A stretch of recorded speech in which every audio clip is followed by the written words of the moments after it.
AI is at the forefront of a new era of computing, cognitive computing. It's a radically new kind of computing, very different from the programmable systems that preceded it, as different as those systems were from the tabulating machines of a century ago.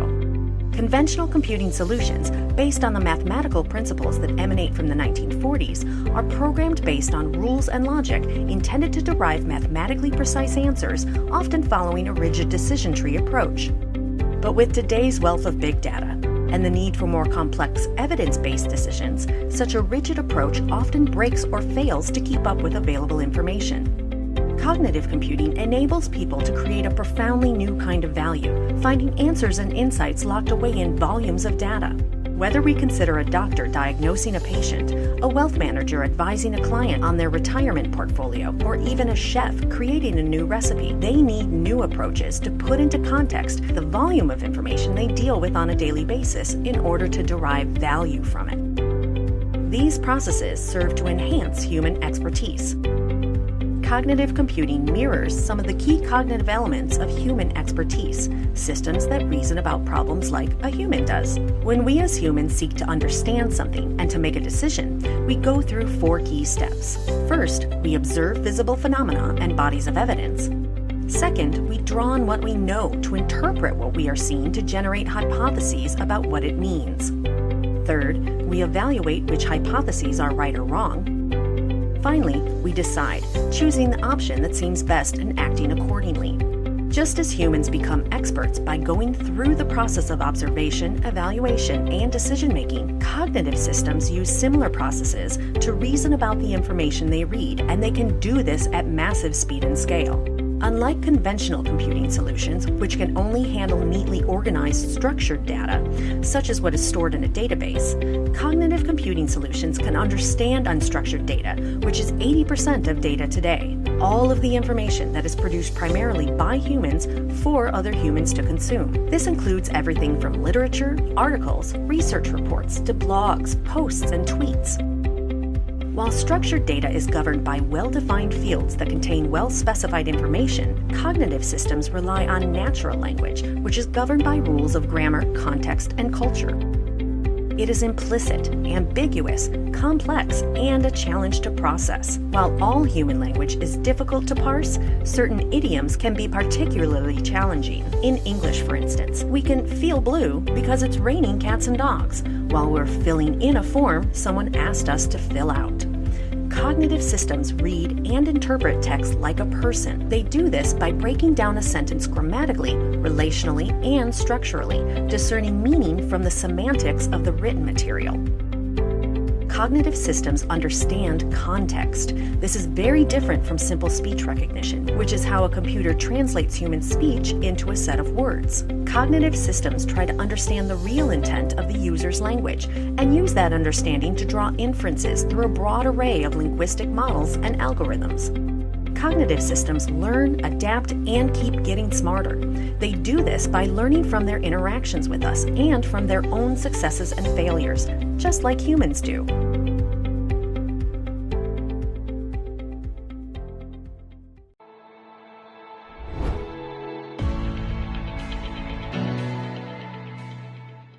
Before we deep dive into how AI works and its various use cases and applications, let's differentiate some of the closely related terms and concepts of AI. Artificial intelligence, machine learning, deep learning, and neural networks. These terms are sometimes used interchangeably, but they do not refer to the same thing. Artificial intelligence is a branch of computer science dealing with the simulation of intelligent behavior.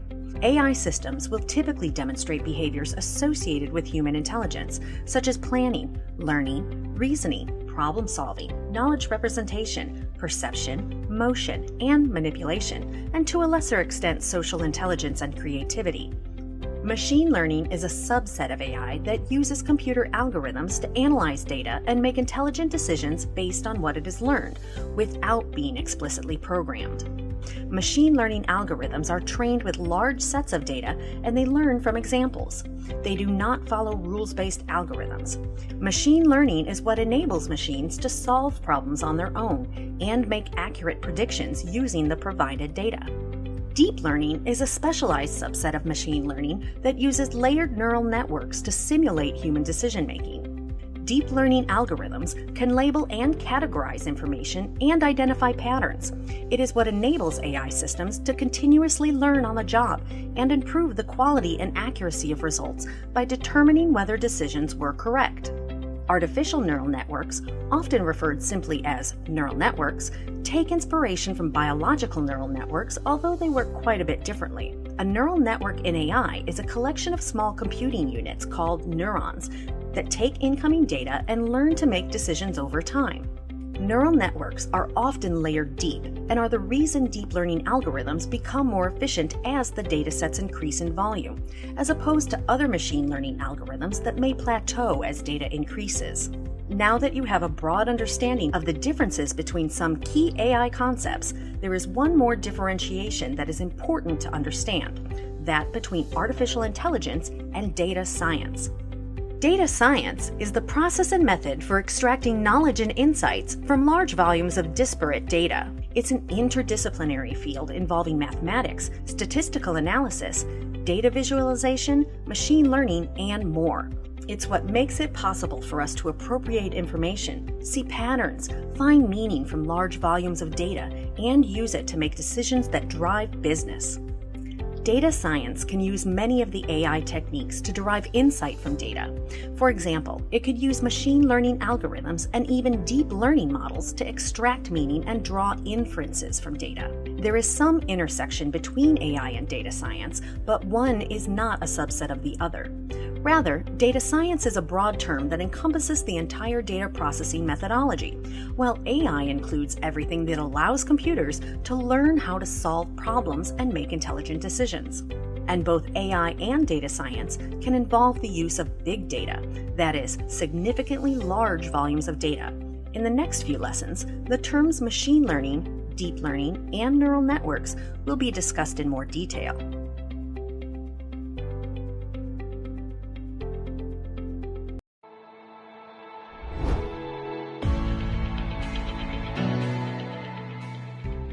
Machine learning, a subset of AI, uses computer algorithms to analyze data and make intelligent decisions based on what it has learned. Instead of following rules-based algorithms, machine learning builds models to classify and make predictions from data. Let's understand this by exploring a problem we may be able to tackle with machine learning.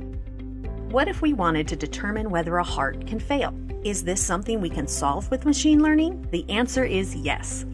Let's say we are given data such as beats per minute, body mass index, age, sex, and the result, whether the heart has failed or not. With machine learning, given this dataset, we are able to learn and create a model that, given inputs, will predict results. So what is the difference between this and using a statistical analysis to create an algorithm?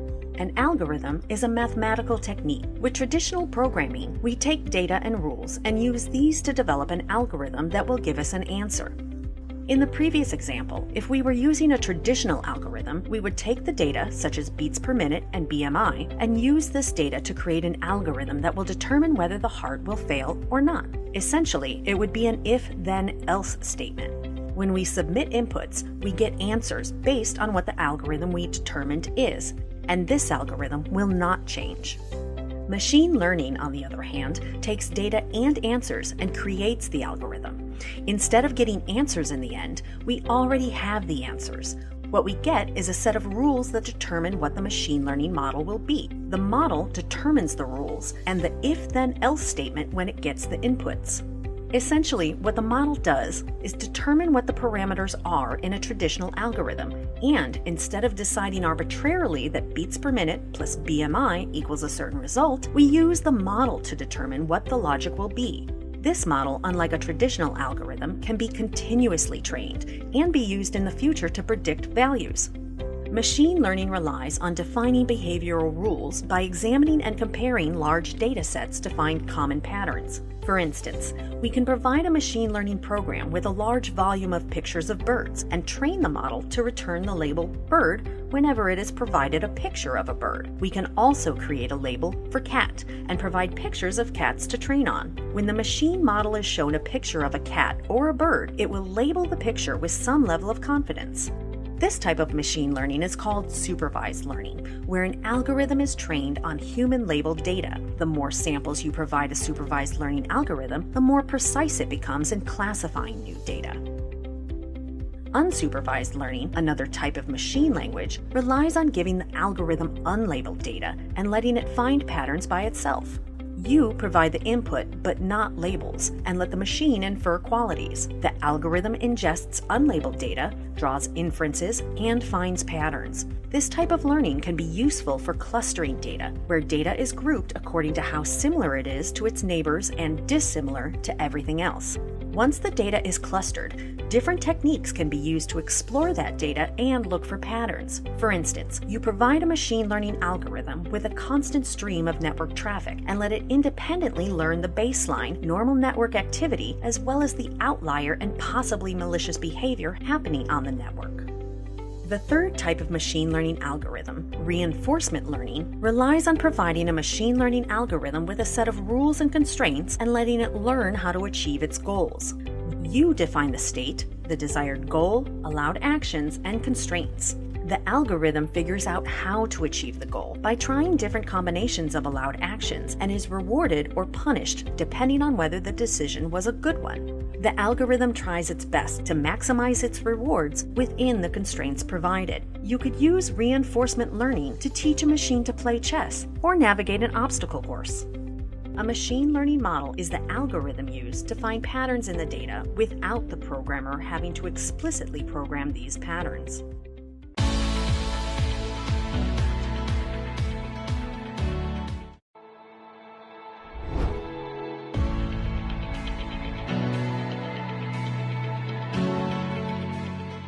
Machine learning is a broad field, and we can split it up into 3 different categories: supervised learning, unsupervised learning, and reinforcement learning. There are many different tasks we can solve with these.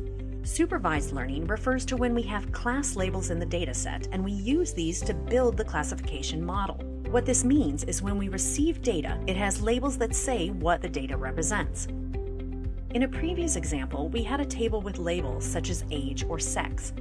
With unsupervised learning, we don't have class labels, and we must discover class labels from unstructured data.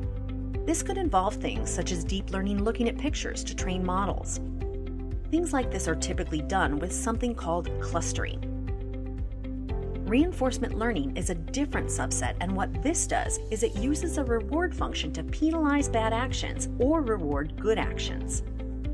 Breaking down supervised learning, we can split it up into 3 categories: regression, classification, and neural networks. Regression models are built by looking at the relationships between features X and the result Y, where Y is a continuous variable. Essentially, regression estimates continuous values. Neural networks refer to structures that imitate the structure of the human brain. Classification, on the other hand, focuses on discrete values it identifies. We can assign discrete class labels, Y, based on many input features, X. In a previous example, given a set of features X, like beats per minute, body mass index, age, and sex, the algorithm classifies the output Y as 2 categories, true or false, predicting whether the heart will fail or not. In other classification models, we can classify results into more than 2 categories. For example, predicting whether a recipe is for an Indian, Chinese, Japanese, or Thai dish. Some forms of classification include decision trees, support vector machines, logistic regression, and random forests. With classification, we can extract features from the data. The features in this example would be beats per minute or age. Features are distinctive properties of input patterns that help in determining the output categories or classes of output. Each column is a feature, and each row is a data point. Classification is the process of predicting the class of given data points. Our classifier uses some training data to understand how given input variables relate to that class. What exactly do we mean by training? Training refers to using a learning algorithm to determine and develop the parameters of your model. While there are many algorithms to do this, in layman's terms, if you are training a model to predict whether the heart will fail or not, that is, true or false values, you will be showing the algorithm some real-life data labeled true, then showing the algorithm again some data labeled false. and you will be repeating this process with data having true or false values. That is, whether the heart actually failed or not.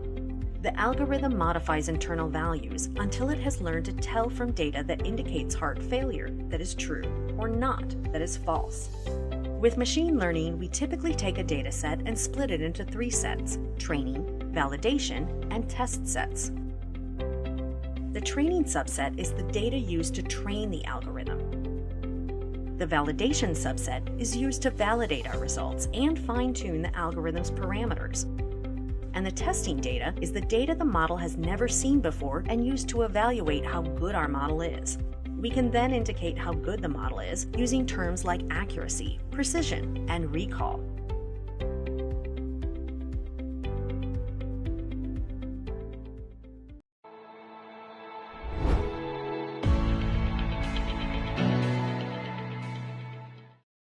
While machine learning is a subset of artificial intelligence, deep learning is a specialized subset of machine learning. Deep learning layers algorithms to create a neural network, an artificial replication of the structure and functionality of the brain, enabling AI systems to continuously learn on the job and improve the quality and accuracy of results. This is what enables these systems to learn from unstructured data, such as photos, videos, and audio files.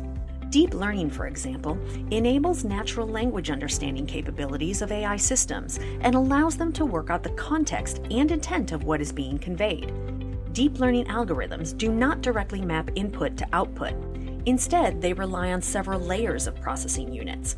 Each layer passes its output to the next layer, which processes it and passes it to the next. The many layers is why it's called deep learning. When creating deep learning algorithms, developers and engineers configure the number of layers and the type of functions that connect the outputs of each layer to the inputs of the next. Then, they train the model by providing it with lots of annotated examples.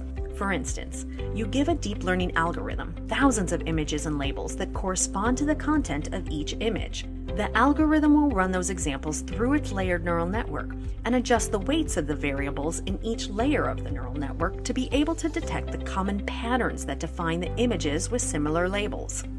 Deep learning fixes one of the major problems present in older generations of learning algorithms. While the efficiency and performance of machine learning algorithms plateau as the datasets grow, deep learning algorithms continue to improve as they are fed more data.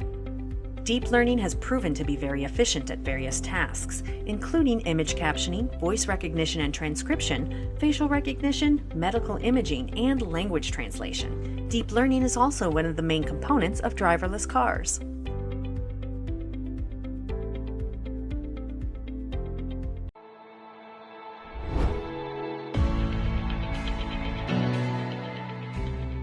An artificial neural network is a collection of small units called neurons, which are computing units modeled on the way the human brain processes information. Artificial neural networks borrow some ideas from the biological neural network of the brain in order to approximate some of its processing results. These units, or neurons, take incoming data, like the biological neural networks, and learn to make decisions over time. Neural networks learn through a process called backpropagation. Backpropagation uses a set of training data that match known inputs to desired outputs. First, the inputs are plugged into the network and outputs are determined. Then, an error function determines how far the given output is from the desired output. Finally, adjustments are made in order to reduce errors. A collection of neurons is called a layer, and a layer takes in an input and provides an output. Any neural network will have one input layer and one output layer.